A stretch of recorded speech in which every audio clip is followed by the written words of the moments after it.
আসন্ন ত্রয়োদশ জাতীয় সংসদ নির্বাচনকে সামনে রেখে 237টি সংসদীয় আসনের সম্ভাব্য প্রার্থীর তালিকা প্রকাশ করেছে বাংলাদেশ জাতীয়তাবাদী দল। তবে এ তালিকায় নেই দলটির আলোচিত নেত্রী রুমিন ফারহানার নাম। ব্রাহ্মণবাড়িয়া 2 আসনে বিএনপির প্রার্থী হওয়ার কথা ছিল তার, তবে আসনটিতে আপাতত প্রার্থী হিসেবেও কারো নাম ঘোষণা করা হয়নি। আজ সোমবার সন্ধ্যায় গুলশানে বিএনপি চেয়ারপারসনের রাজনৈতিক কার্যালয়ে দলের মহাসচিব মির্জা ফখরুল ইসলাম আলমগীর তালিকা প্রকাশ করেন। এর আগে দলের ভারপ্রাপ্ত চেয়ারম্যান তারেক রহমানের নেতৃত্বে দলের স্থায়ী কমিটির বৈঠক হয়। সেখানে দলীয় প্রার্থীদের প্রাথমিক নামের তালিকা চূড়ান্ত করা হয়। মির্জা ফখরুল বলেন, দীর্ঘ 16 বছর পর আগামী ফেব্রুয়ারিতে আমরা গণতান্ত্রিক নির্বাচন পেতে যাচ্ছি। সে নির্বাচন প্রায় 237 আসনের সম্ভাব্য প্রার্থী তালিকা দেওয়া হচ্ছে। আর যেসব আসনে যুগপৎ আন্দোলনের সঙ্গীদের প্রার্থী তালিকা ঘোষণা করবে সেটি বিএনপির সমন্বয় করে নেবে।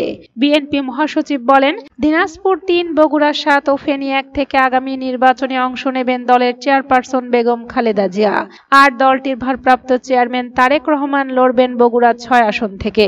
এদিকে 237টি সংসদীয় আসনের সম্ভাব্য প্রার্থীর তালিকায় নাম নেই দলটির কেন্দ্রীয় কমিটির সিনিয়র যুগ্ম মহাসচিব রুহুল কবির রিজভী আহমেদের। কুড়িগ্রাম 2 আসনে তিনি বিএনপির মনোনয়ন পেতে পারেন বলে ওই এলাকায় জোর গুঞ্জন চলছিল। ঘোষিত তালিকা অনুযায়ী কুড়িগ্রাম 2 আসনে মনোনয়ন পেয়েছেন সোহেল হুসাইন কায়কোবাদ। রুহুল কবির রিজভী আহমেদের পৈতৃক নিবাস কুড়িগ্রাম জেলায়। উচ্চ মাধ্যমিক সম্পন্ন করার পর বিপ্লবী ছাত্র ইউনিয়ন নামের একটি বামপন্থী ছাত্র সংগঠনের মাধ্যমে রাজনীতিতে প্রবেশ করেন রুহুল কবির রিজভী। তিনি ওই সংগঠনের রাজশাহী সরকারি কলেজ শাখার সাধারণ সম্পাদক ছিলেন। পরে বাংলাদেশের জাতীয়তাবাদী ছাত্রদল প্রতিষ্ঠার পর তিনি এতে যোগ দেন এবং রাজশাহী বিশ্ববিদ্যালয় শাখা ছাত্রদলের প্রচার সম্পাদকের দায়িত্ব পান। পরবর্তী সময়ে রাজশাহী বিশ্ববিদ্যালয় শাখার সাধারণ সম্পাদক নির্বাচিত হন রুহুল কবির রিজভী। ছাত্রদলের কেন্দ্রীয় সভাপতি হিসেবেও দায়িত্ব পালন করেন। 1989 সালে রাজশাহী বিশ্ববিদ্যালয় কেন্দ্রীয় ছাত্র সংসদের নির্বাচনের সহসভাপতি নির্বাচিত হন রুহুল কবির রিজভী। এদিকে ত্রয়োদশ জাতীয় সংসদ নির্বাচন সামনে রেখে দেশে 237টি আসনের সম্ভাব্য প্রার্থী তালিকা প্রকাশ করেছে বিএনপি। বাকি 63টি আসনের মধ্যে কিছু আসন শরিকদের ছাড়বে দলটি। এছাড়া জটিলতা থাকায় কিছু আসনে মনোনয়ন এখনো চূড়ান্ত হয়নি।